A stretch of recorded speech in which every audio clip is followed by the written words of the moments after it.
Gaza's already strained health system days away from overwhelmed by COVID-19, advisors say. A sharp rise in coronavirus infections in the Gaza Strip could overwhelm the Palestinian enclave migrant medical system by next week, public health advisors said on Sunday. Gaza, where the dense and poor population of 2 million is vulnerable to contagion, has logged 14,000 coronavirus cases and 65 deaths, mostly since August. 79 of Gaza's 100 ventilators have been taken up by COVID-19 patients, said Abdelrauf El-Amama, a microbiologist who is part of the enclave's pandemic task force.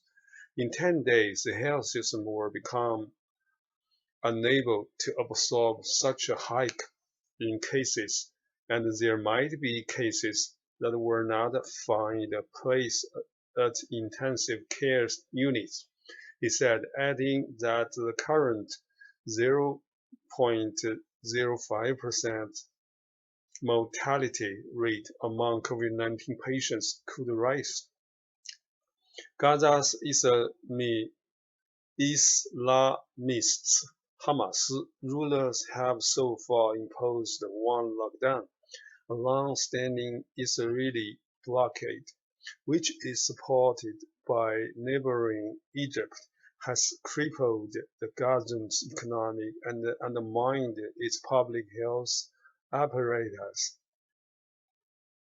Israel says it is trying to keep weapons from reaching Hamas, against which it has fought 3 wars and whose facilities it struck earlier on Sunday in retaliation for a Palestinian rocket launch against one of the southern cities. We're not giving Hamas any coronavirus discounts. Israeli cabinet ministry Shea told Army Radio, we will continue responding as appropriate. But Shea said Israel was enabling international humanitarian aid to reach Gaza, adding, this is the level that we can preserve in the coronavirus contact. Alexander Sober, emergency health lead in the World Health Organization's Gaza sub-office, cautioned, however, that within a week we will become unable to care for critical cases. The infection rate among those being tested was 21%, with a relative increase in carriers over the age of 60, he said. This is a dangerous indicator, since most of those over 60 may need to be hospitalized.